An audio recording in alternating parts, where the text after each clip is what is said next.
మరి ఎవరిదయ్యా శవరాజకీయాలని అడుగుతా ఉన్నా.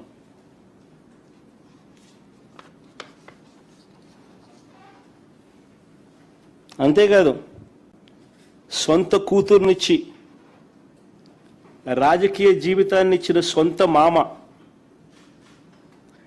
తండ్రితో సమానమైన ఎన్టీఆర్ గారిని వెన్నుపోటు పొడిచి సీఎం కుర్చీని, ఆయన పార్టీని, ఆయన గుర్తును లాక్కుని ఆయన చనిపోయేట్టుగా చేసింది ఎవరయ్యా చంద్రబాబు అని అడుగుతా ఉన్నా. ఎవరివయ్యా కుట్ర రాజకీయాలు అని అడుగుతా ఉన్నా.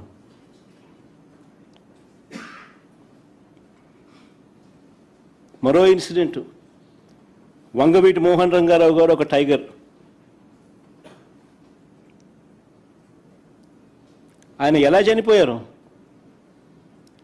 పేదలకు ఇళ్ల పట్టాలు ఇవ్వాలని విజయవాడలో నిరాహార దీక్ష చేస్తూ ఉంటే అర్ధరాత్రి చంద్రబాబు నాయుడు గారి గవర్నమెంట్, తెలుగుదేశం పార్టీ అధికారంలో ఉంది, అర్ధరాత్రి నరికి చంపారు. ఈ ఘటనలో వేళ్ళన్నీ కూడా చంద్రబాబు గారి వైపే చూపిస్తాయి. హరిరామ జోగయ్య గారు అప్పట్లో తెలుగుదేశం పార్టీ మంత్రి, చంద్రబాబు నాయుడు గారి సహచరుడు, అప్పట్లో తెలుగుదేశం పార్టీలో మంత్రి. ఆయన ఏకంగా పుస్తకం రాశాడు ఏ రకంగా ఇన్సిడెంట్ జరిగింది, చంద్రబాబు నాయుడు గారి పాత్ర ఎంత బలంగా ఉంది అని చెప్తూ. ఆ వంగవీటి మోహన్ రంగారావు గారి హత్య కేసులో ఒక ప్రధాన నిందితుడు వెలగపూడి రామకృష్ణబాబు ఇప్పుడు తెలుగుదేశం పార్టీ ఎమ్మెల్యే. ఇప్పటికీ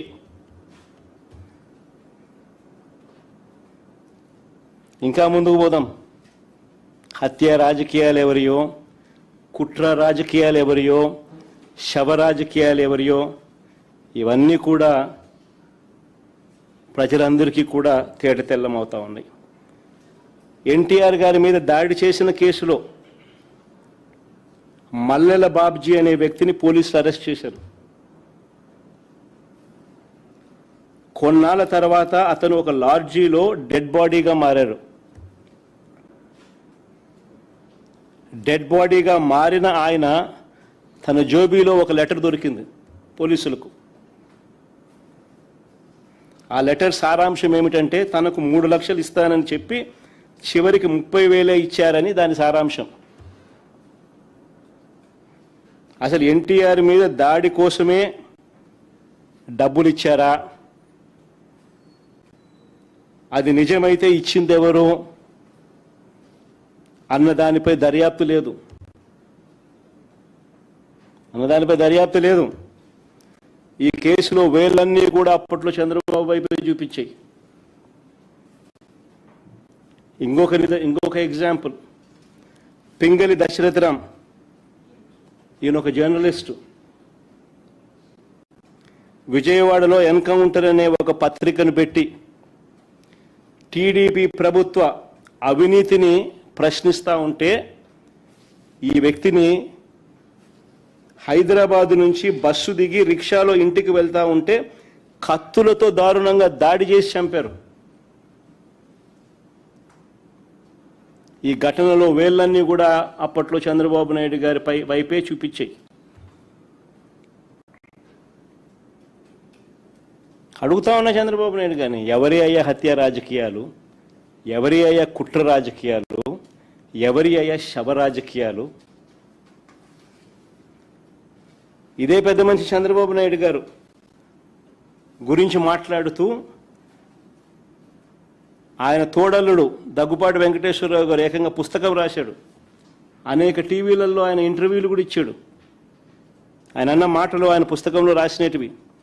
ధర్నాలు ఆందోళనల సమయంలో బస్సులు తగలబెట్టాలంటూ చంద్రబాబు పార్టీ క్యాడర్కు చెప్పేవాడని.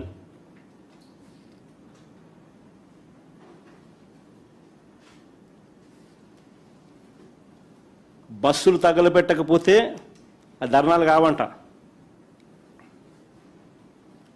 నేను కాదనింది ఈ మాటలు. స్వయంగా ఆయన తోడలుడు దగ్గుబాటి వెంకటేశ్వరరావు గారు అనేక టీవీ ఇంటర్వ్యూలలో ఆయన రాసిన పుస్తకంలో చంద్రబాబు నాయుడు గారి కుట్రలు, రాక్షస రాజకీయం గురించి వివరించిన మాటలు ఇవి. హరిరామ్ జోగయ్య గారి గురించి కూడా నేను ఇంతకు ముందే చెప్పాను. ఆయన కూడా చంద్రబాబు నాయుడు గారి సహచరుడు, మంత్రి. ఏ రకంగా చంద్రబాబు నాయుడు గారు కుట్రలు చేస్తారు, రాక్షస రాజకీయాలు చేస్తారు అన్నది ఆయన కూడా సువివరంగా కూడా వివరించినాడు. హత్యలతోనూ, వెన్నుపోట్లతోనూ, శవాలతోనూ, కుట్రలతోనూ రాజకీయాలు చేసింది, చేస్తున్నది చంద్రబాబు అయితే విలువలు, విశ్వసనీయత, మాటకు కట్టుబడి రాజకీయాలు చేస్తా ఉన్నది మేము. గర్వంగా కూడా చెప్తా ఉన్నాను నేను ఈ మాట. వైఎస్ఆర్ కాంగ్రెస్ పార్టీ జగన్ గురించి నేను ఒకటే గర్వంగా కూడా చెప్తా ఉన్నా. జగన్ మంచోడు కాబట్టే మా తాతను రాజారెడ్డి గారిని చంపిన వాళ్ళు ఈ రోజుకి కూడా ప్రశాంతంగా బతుకుతూ ఉన్నారు. జగన్ చెడ్డోడైనంటే వాళ్ళంతా బతుకుండే వాళ్ళ.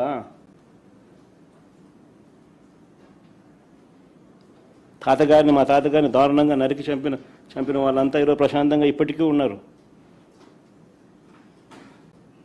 జగన్ నైజం ఎలాంటిది, జగన్ మనస్తత్వం ఎలాంటిది అని నిదర్శనం అది.